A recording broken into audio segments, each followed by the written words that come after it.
इसकी average age 8 से 10 साल है और जब तक ये ज़िंदा रहते हैं ब्रीड करते रहते हैं, क्योंकि इसको ऐसी कोई डिजीज़ नहीं आती जैसे पोल्ट्री में आती है कि एकदम से कोई वबा फैली और एकदम से सारे बच्चे एक्सपायर हो गए या सारे बर्ड एक्सपायर हो गए, ऐसी कोई वबा नहीं है। इसमें वैसे सीज़न में तो 3 क्लच आप ले सकते हैं, इसमें तो 4-5 की एवरेज आ जाती है, इसमें 4-5 बच्चे एक क्लच में आ जाते हैं।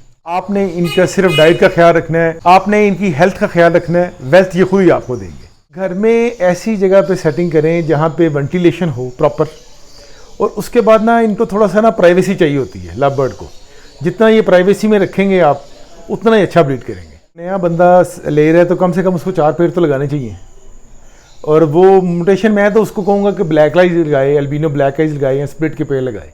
नए बंदे को मैं सिर्फ यही कहना चाहूँगा कि ये गेम ज़रा ना थोड़ी सी पेशेंट की है, इसमें आपने सोच समझ के खेलना है, इसको सीखना है। आप एक सीनियर के साथ रब्ता करें और इसको सीखें, सीख के वाली करने वाली गेम है।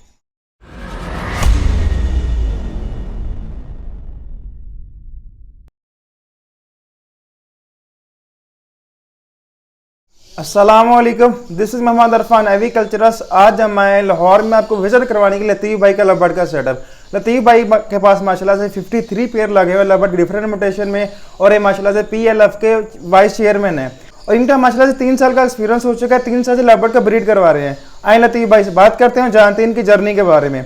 अस्सलामुअलैकुम। वालेकुम अस्सलाम। लतीफ़ भाई कैसे हैं? अल्हम्दुलिल्लाह, और कैसे हैं? अल्हम्दुलिल्लाह लतीफ़ भाई सब ठीक ठाक। बहुत बहुत शुक्रिया, आप तशरीफ़ लाए। नहीं सर कोई बात नहीं। सर सबसे पहले ये बताएंगे आपको आइडिया कहाँ से आया लव बर्ड फार्मिंग का?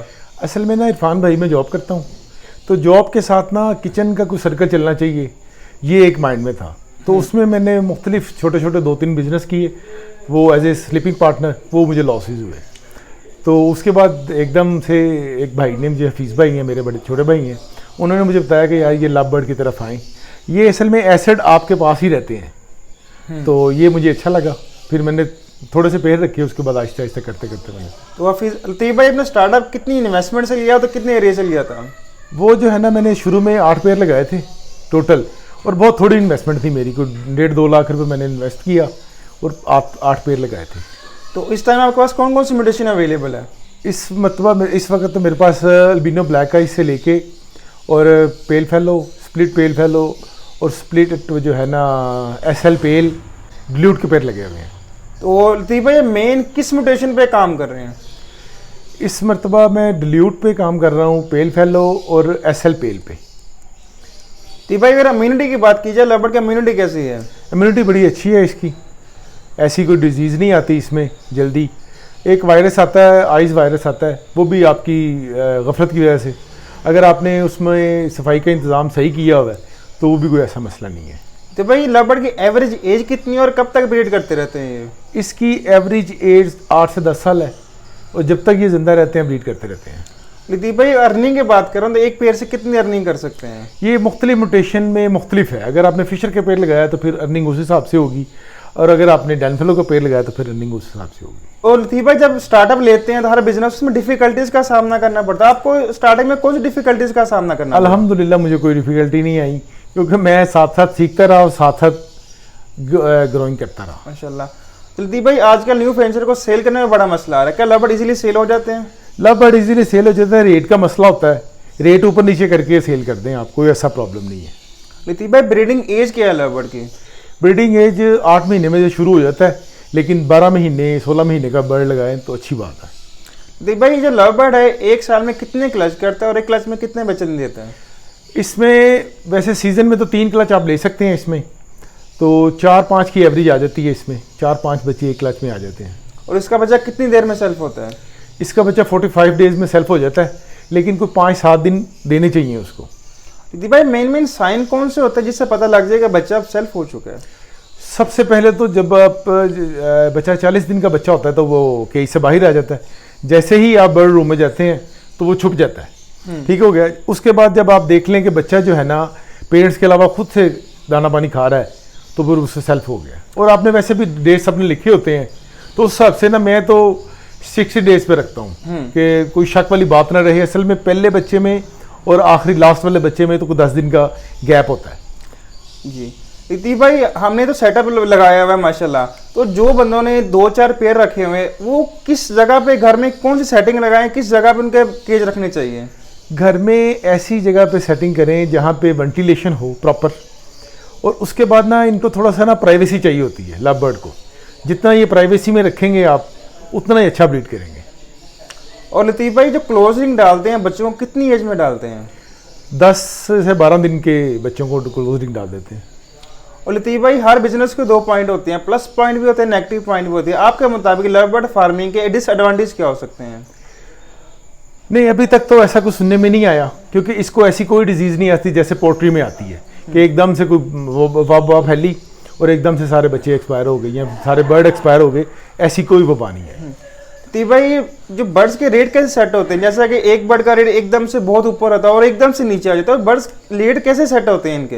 ये रेट सेट कहीं नहीं होते, ये डिमांड एंड सप्लाई है। ये पूरी दुनिया में हर चीज़ का डिमांड एंड सप्लाई पे रूल चलता है। जैसे ही किसी चीज़ की सप्लाई कम है, डिमांड ज़्यादा है, उसका रेट ऊपर चला जाता है। तो भाई एक नया बंदा स्टार्टअप ले रहा है, कितनी इन्वेस्टमेंट से ले, कितने एरिया से ले? सर जी, अगर वो नया बंदा ले रहा है तो कम से कम उसको 4 पेड़ तो लगाने चाहिए।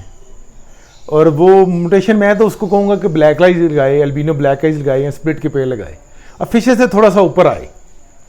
तो लतीफ़ भाई आपके मुताबिक नया बंदा स्टार्टअप लेता है तो उससे मेन किस जगह से वो मार खा सकता है? सबसे पहले ना बर्ड कीपिंग आनी चाहिए। आपको बर्ड का पता होना चाहिए कि इसको मैंने मेंटेन कैसे करना है, इसका जो है एटमॉस्फेयर किस तरह मेंटेन करना है और इसमें क्या क्या प्रॉब्लम्स हैं। आप 1 साल में तो सारे दोस्त यही कहते हैं कि 1 साल आपको देखना चाहिए बर्ड रखने के बाद, उसके बाद आप पैसे लगा दें जितने चाहें। तो लतीफ़ भाई बर्ड्स कहाँ से परचेज करें? ब्रीडर से परचेज करें कि सिर्फ मार्केट से जाकर परचेज करें? नहीं, ब्रीडर से परचेज करें।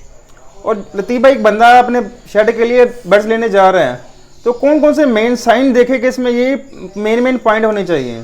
असल में उसकी फ्लाइंग देखनी चाहिए, उसकी टेल देखनी चाहिए, उसके पाँव देखने चाहिए, नेल देखने चाहिए और उसका पूरा फ्रैक्चर जो है ना देखना चाहिए, फीचर देखने चाहिए। बाकी जी भाई आपके मुताबिक इंडोर सेटअप ज़्यादा सही रहता है कि आउटडोर?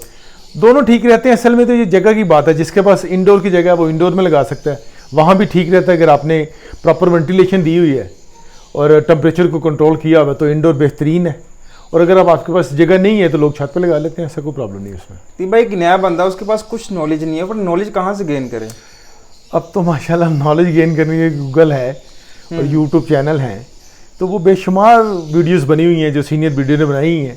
पहले उसको अच्छी तरह वॉच करे, उसके बाद काम शुरू करें। तो लतीफ़ भाई प्रॉपर रिक्वायरमेंट्स क्या होते हैं ब्रीडिंग के लिए?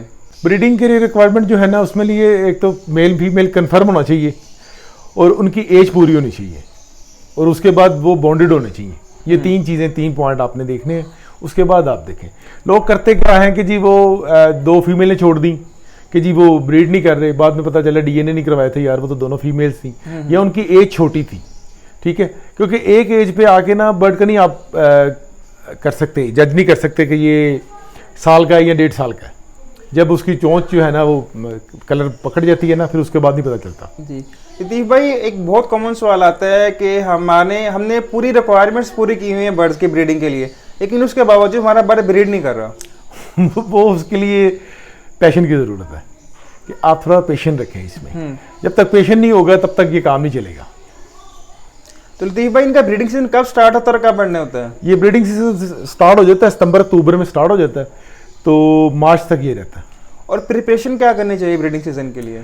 इसमें सबसे पहले तो आपने अपने जितने बर्ड लगाने हैं उनका डीएनए करवा लें, ठीक है जी। उसके बाद सारे पेड़ बॉन्डिंग टोला लें, उसके बाद इनको छोड़ दें केज टू केज। और ब्रीडिंग सही कॉलोनी में आती है कि उसमें केज बाय केज आती है? नहीं, ब्रीडिंग इसकी केज बाय केज आती है। और डाइट में क्या दे रहे हैं लतीफ़ भाई? डाइट में सॉफ्ट फूड दे रहा हूँ, दाना पानी। सॉफ्ट फूड में मल्टीविटामिन, कैल्शियम मुख्तलिफ कंपनियों के हैं। मैं ड्यूटिकल यूज़ कर रहा हूँ, प्रोबायोटिक्स यूज़ कर रहा हूँ और सॉल्वेंट डिब्रीडर यूज़ कर रहा हूँ। उसके बाद मोरिंगा है, स्पिरुलिना है, ये सारी चीज़ें। और सॉफ्ट फूड में कौन कौन से मतलब कि दालें वगैरह कौन से इस्तेमाल करवा रहे हैं? मेरा असल में थोड़ा सा ना डिफरेंट तरीका है। मैंने दालों को सारे को पिसवा लेता हूँ मैं, ठीक है। उसके बाद पिसवाने के बाद ना इसको हल्का सा सुर्ख कर लेते हैं, जैसे वो सूजी को सुर्ख करते हैं हलवा बनाने के लिए, तो वो मैं दे देता हूँ इसको एज ए सॉफ्ट फूड पे। मैं वैसे जो है ना एग बिस्किट भी इस्तेमाल करता हूँ और जो पानी के अंदर जो है ना सब्जियों के अंदर आपके पास गीला रह जाता है थोड़ा सा, तो वो भी इससे खुश्क हो जाती हैं और वो दालें जो है ना वो ज़ाया भी नहीं होती। सही। लतीफ़ भाई शेड की क्लीनिंग कितनी देर बाद करनी चाहिए तकरीबन? सर जी हफ्ते में तो लाजमी करनी चाहिए। और कुछ डिसइंफेक्ट वगैरह इस्तेमाल करना चाहिए? हाँ जी बिल्कुल करना चाहिए। और लतीफ़ भाई जो दाना होता है वो कितनी देर बाद साफ़ करना चाहिए?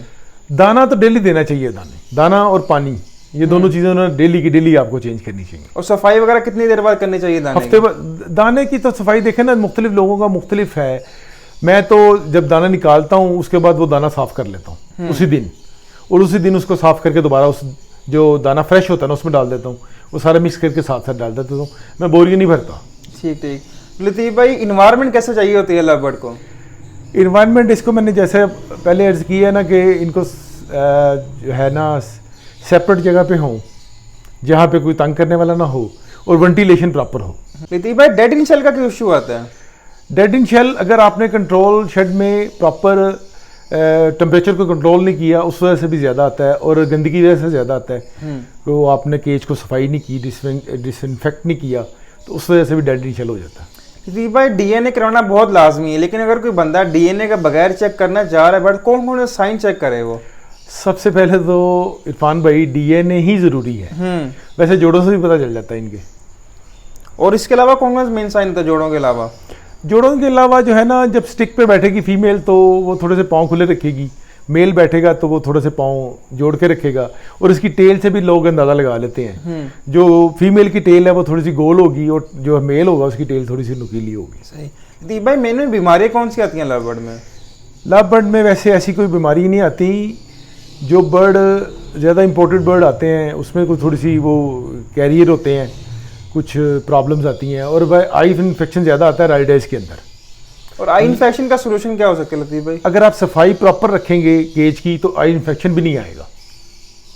जब बाहर से बर्ड आपने खरीदना है तो क्वारंटाइन लाजमी करना उसको। कितनी देर के लिए क्वारंटाइन करना चाहिए? कम से कम आप 2 हफ्ते तो लाजमी करें। और जो क्वारंटाइन करना है बर्ड रूम में करेंगे सेपरेट जगह करें? नहीं, उसको बिल्कुल सेपरेट, बर्ड रूम से बिल्कुल सेपरेट आपने दूसरी जगह पर क्वारंटाइन करना। कोई मेडिसिन वगैरह इस्तेमाल करानी चाहिए उसे?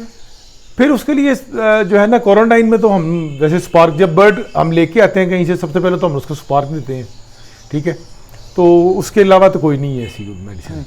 तो लतीफ़ भाई फोस्टरिंग क्यों करवाई जाती है पैरों की? फोस्टिंग करवाई जाती है बच्चे ज़्यादा लेने के लिए। मैं नहीं करवा रहा इस साल, तो मैंने बिल्कुल फोस्टर पैर एक भी नहीं लगाया। तो लतीफ़ भाई जब ब्रीडिंग सीजन में चिक्स आ जाते हैं तो उसकी बच्चों की केयर किस तरह करते हैं? डाइट में क्या चेंजिंग वगैरह लेके आते हैं? डाइट में तो ऐसी कोई चेंजिंग नहीं होती, सॉफ्ट फूड की मिकदार थोड़ा सा बढ़ा देते हैं, और बच्चों को ना असल में सुबह और शाम दोनों टाइम चेक करना पड़ता है कि बच्चे ठीक हैं।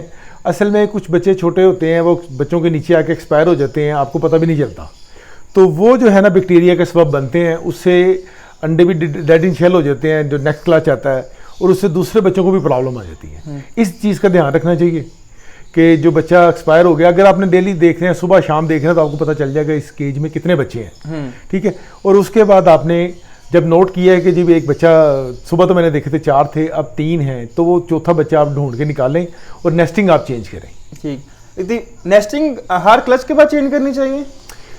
नहीं, कोई ज़रूरी नहीं है हर क्लच के बाद, लेकिन असल में ना ये बर्ड की अपनी नेचर पे होता है। कुछ बर्ड जो है ना वो ड्रॉपिंग ज़्यादा कर देते हैं अंदर। वैसे जो है ना लव बर्ड, मेरा तो ज़ाती एक्सपीरियंस यही है कि वो एक कोने में जाके करता है, आपने उसको सफाई करनी है, और वैसे ऊपर से नेस्टिंग चेंज कर देनी चाहिए। लतीफ़ भाई ब्रीडिंग सीजन के बाद बर्ड को कितनी देर रेस्ट देनी चाहिए? बर्ड को जब मैंने बताया अभी कि मार्च से लेके तो बाद उसके बाद अगस्त सितंबर तक तो रेस्ट ही रेस्ट है। तो लतीफ़ भाई आजकल तो लोग बहुत क्लच ले रहे हैं, 5-5, 6-6 क्लच ले रहे हैं, आप कितने क्लच लेते हैं बर्ड से? मैं तो 3 ही क्लच लूँगा इंशाल्लाह। तो लतीफ़ भाई हम बॉक्स जब इंस्टॉल करते हैं तो बॉक्स में कौन कौन सी रिक्वायरमेंट्स पूरी करते हैं, कूपेस वगैरह और क्या क्या डालते हैं? सबसे पहले विरकोनेस और बोमोसेप से मैंने इसको बॉक्स को सारे को ना बाल्टी में डाल के उसको पानी को सारे बॉक्सों को मैंने उसमें डाला है, ठीक है। उसके बाद इसमें धूप लगवाई है, इसके नीचे कॉपेक्स और नीम के पत्ते भी अगर आप रख दें कॉपेक्स के बाद तो वो भी बहुत अच्छा, वो कीड़े वगैरह नहीं आते। और उसके बाद इनको नेस्टिंग दे दें, नेस्टिंग ये खुद ही करेंगे माशाल्लाह। तो बॉक्स लगाने कितनी देर बाद तकरीबन लेइंग वगैरह आ जाती है? ये देखें जी, जो पुराने पेड़ होते हैं वो तो जल्दी चल जाते हैं, वो तो 15 से 20 दिन, और जो नए पेड़ होते हैं वो तो 20-25 दिन महीना ले ही लेते हैं। एंड पे आप क्या एडवाइस देना चाहेंगे नए बंदे को? नए बंदे को मैं सिर्फ यही कहना चाहूँगा कि ये गेम जरा ना थोड़ी सी पेशेंट की है, इसमें आपने सोच समझ के खेलना है, इसको सीखना है। आप एक सीनियर के साथ रब्ता करें और इसको सीखें, सीख के करने वाली गेम है। आप बग़ैर सीखे इसको ना करें कि आपने यूट्यूब पे देख लिया कि बर्ड इस तरह रखने हैं तो आप उस तरह रख सकते हैं। तो मैं तो यही सजेशन दूंगा। और दूसरा, पेशेंट जो है ना आपने लाजमी उसको बरकरार रखना है। सब्र वाली गेम है। आपने इनका सिर्फ डाइट का ख्याल रखना है, आपने इनकी हेल्थ का ख्याल रखना है, वेल्थ ये खुद ही आपको देंगे। लतीफ़ भाई ने बहुत अच्छी बात की है, इस बात को मैं आगे लेके चलूँगा कि जो आजकल लोग बात कर रहे होते हैं कि ये जो बर्ड्स की फील्ड है जो भी है इसमें धोखा हो रहा है या हम लेके आते हैं तो ब्रीड वगैरह नहीं आती, तो सर मेन चीज़ होती है कि आपने मेंटर नहीं पकड़ा होता। एक मेंटोर अच्छा पकड़ें और आपको आगे लेकर जाएगा। अगर आपके पास कोई प्रॉपर मेंटोर नहीं है, आप खुद ही कहेंगे कि आप 2-4 यूट्यूब पर वीडियोज़ देखें। यूट्यूब बेसिकली आपकी बेसिक क्लियर करता है, उसके बावजूद आपको एक फिजिकली मेंटर की ज़रूरत होती है। तो अगर आपने बर्ड कीपिंग करनी है, स्टार्टअप लेना, तो आप एक अच्छा मेंटर को हायर करें, उसके साथ अटैच होकर ब्रीडिंग करवाएं। बहुत शुक्रिया लतीफ़ भाई, आपने माशाल्लाह कीमती वक्त दिया और बहुत अच्छी इन्फॉर्मेशन प्रोवाइड की हमें। Thank you so much Irfan भाई। Thank you so much everyone. उम्मीद है कि आपको आज की हमारी वीडियो पसंद आई होगी। अगर आपको हमारी ओवरऑल वीडियोस पसंद आती हैं और आप चाहते हैं कि हम आपके लिए ऐसी अच्छी वीडियोस लेकर आते रहे, तो आप हमारे चैनल मोहम्मद अरफान एग्रीकल्चर जरूर सब्सक्राइब कीजिए और बेल आइकन को लाजिम दबा दीजिए, जिससे हर आने वाली वीडियो की नोटिफिकेशन आपको बर वक्त पहुंचती रहेगी। Thank you so much. अल्लाह हाफिज़। अल्लाह हाफिज़।